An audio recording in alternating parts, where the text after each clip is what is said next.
வணக்கம் ஃப்ரெண்ட்ஸ். நேற்று நடந்த கதையை நான் சொல்கிறேன் உங்களுக்கு. நேற்று நான் ஒரு இடத்துக்கு போனேன். எந்த இடம்னா,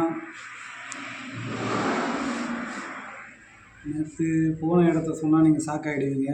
நேற்று ஒரு பொண்ணு பார்க்க போனேன்.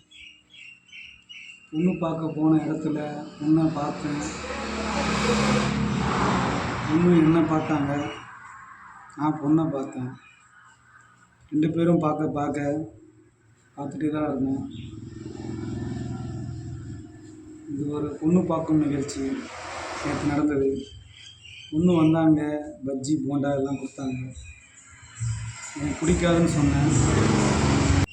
பஜ்ஜி போண்டாலாம் கொடுத்தாங்க, எனக்கு பிடிக்காதுன்னு. சரி, டீ கொடுத்தாங்க, வேண்டான்னு சொன்னேன்.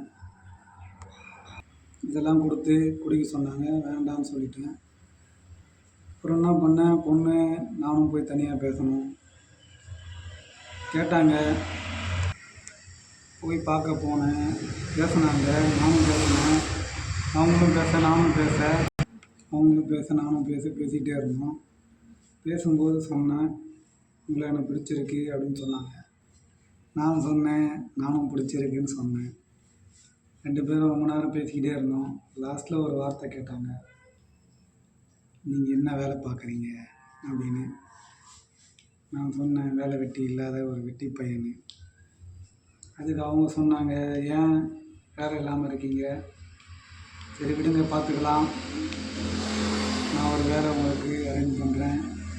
என்ன வேலை பார்ப்பேன்? நாங்கள் டிரைவர் வேலை பார்ப்பேன், எந்த வேலை கொடுத்தாலும் பார்ப்பேன் அப்படின்னு. அதுக்கு அவங்க சொன்னாங்க, சரி ஓகே அப்படின்ட்டாங்க. அப்புறம் ஒரு கேள்வி கேட்டாங்க.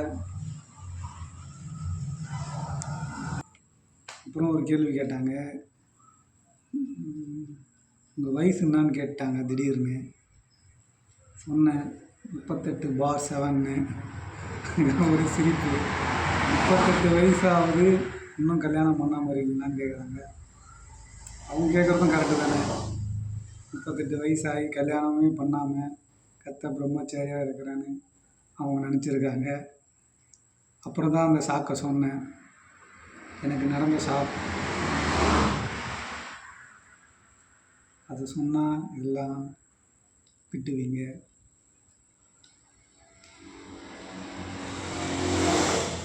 சொல்லும்போது என்ன சொன்னாங்க, சரி ஓகே, உங்களுக்கு இன்னும் மேரேஜ் ஆகலையா அப்படின்னா, இன்னும் மேரேஜ் ஆகலைன்னு தான் கேட்டாங்க. அதுக்கு நான் என்ன சொல்லியிருப்பேன்னு சொல்லுங்கள் கமெண்டில். நான் 5 நிமிஷம் போய் சொல்லியிருக்கேன், 5 நிமிஷம் ஆகிருக்காது. உண்மையை மட்டும்தான் சொல்லுவேன் எப்பயுமே. அதான் தான் என் வாய்.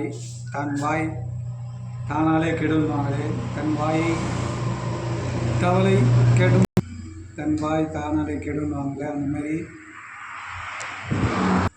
தன் வாய் தானாலே கெடுற மாரி நான் சொல்லிட்டேன். எனக்கு என்ன சொல்லியிருப்பேன், எனக்கு மேரேஜ் ஆயிடுச்சுன்னு. அப்படியே ஷாக் ஆகிட்டாங்க. மேரேஜ் ஆகிடுச்சா? ஆகி வந்து நீங்கள் பொண்ணு பார்க்க வரீங்களா அப்படின்னு கேட்டாங்க. ஆமாம் அப்படின்னு. சரி ஓகே, உங்களுக்கு எத்தனை பசங்கன்னு கேட்டாங்க. சொன்னேன் உண்மையை தான் சொன்னேன், 4 பசங்க அப்படின்னு. அதுக்கு ஷாக் ஆகிட்டாங்க. 4 பசங்க வச்சுக்கின்னு நீ எந்த மூஞ்சி வச்சுக்கின்னு பொண்ணு பார்க்க வந்தேன்னு கேட்டாங்க. அப்படியே இதயம் வெடிச்சு போச்சு.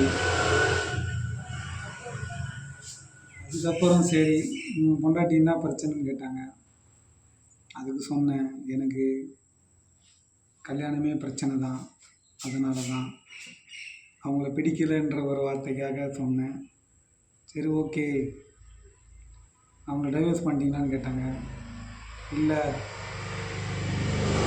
பண்ணால் 2 பேரும் பண்ணணும் அப்படின்னு. அப்படியே ஷாக் ஆகிட்டாங்க. என்னது 1 இல்லை 2ஆ? எழுந்துரு ஃபஸ்ட்டு மேலேன்னாங்க. ஏன்னு கேட்டேன். நீ ஃபஸ்ட்டு மேலே எழுந்துறான், எழுந்து நில்லு அப்படின்னாங்க. எழுந்து நில்லு ஃபஸ்ட்டு அப்படின்னாங்க. எழுந்து நின்னவங்க தான் உனக்கு எழுந்து நிற்க முடியல, உனக்கு எதுக்குடா இன்னொரு கல்யாணம், மூஞ்சலாட்சி மாதிரி பலா மூஞ்சலாட்சி மாரி சொல்லிட்டாங்க. இந்த ஒய்ஃபை வச்சுக்கின்னு 3வது ஒய்ஃப் பார்ப்பாரு நீ அப்படின்ட்டு கழுத்தை பிடிச்சி சட்டையை பிடிச்சி கிழிச்சு பாருங்கள். என் பட்டன்லாம் அறுந்து போயிருக்கு பாருங்கள். நேற்று நடந்த நிகழ்ச்சியில் சட்டையை கிழிச்சு வெளியே அனுப்பிச்சிட்டாங்க. ஒரே ஃபீலிங் ஆகி போச்சு. ஒரே காதல் தோல்வி, காதல் ட்ரோன், காதல் தோல்வி, மிகப்பெரிய காதல் தோல்வி ஆகி போச்சு. எனக்கு போன சம்பவம் பெரிய சம்பவம் நடந்துருச்சு. போட்டு அடின்னு அடித்து சட்டையை கிழிச்சு நீ எப்படி வரலாம் அப்படின்னு சொன்னாங்க. நான் நடந்து தான் வந்தேன், வண்டி கூட இல்லைன்னு சொன்னேன். எடுற அந்த கட்டியை எடுத்து மண்டியை ஓடுறான் அப்படின்ட்டாங்க. திப்புன்னு ஓட ஆரம்பித்தேன்தான். அங்கேருந்து ஊரை விட்டு ஓடாந்துட்டேன். அப்படியே நடந்து வந்தேன் பாருங்கள். சட்டையை கிழிஞ்சி கேவலமாக ரோட்டில் உருண்டு பிறண்டு விட்டா போதுண்டா சாமின்னு ஓடியாந்துட்டேன். அதிலேருந்து தான் நினச்சேன் நம்மளுக்கும் கல்யாணத்துக்கும் செட் ஆகாதுன்னு. ஓகே ஃப்ரெண்ட்ஸ், பாய். என் சோக கதையை சொல்லிட்டேன், நேற்று நடந்த கதை. மறுபடியும் அடுத்த கதைகளை சந்திக்கும் வரை உங்களிடம் விடைபெறுவது உங்கள் முருகன் டாப் டைப். நன்றி, ஆதரவு கொடுங்க ஃப்ரெண்ட்ஸ். ஃபுல்லாக வீடியோ பாருங்கள், சப்ஸ்கிரைப் பண்ணுங்கள், லைக் போடுங்க ப்ளீஸ் என் கதையை. அப்போ தான் நான் உங்களுக்கு சொல்லுவேன் எனக்கு டெய்லி நடக்கிற கதையை. நான் டெய்லி பொண்ணு பார்க்க போவேன். அந்த கதையெல்லாம் உங்களுக்கு டெய்லி சொல்லுவேன் ஃப்ரெண்ட்ஸ். நீங்கள் சப்போர்ட் பண்ணாதான் என் கதையில் என்ன நடக்கிறது, இந்த கதையில் என்ன அடி வாங்கினேன், உதவி வாங்கினேன், மிதி வாங்கினேன், அசிங்கப்பட்டேன், அவமானப்பட்டேன், இது எல்லாத்தையும் உங்கள்கிட்ட சொல்ல முடியும். ஓகே ஃப்ரெண்ட்ஸ், பாய்.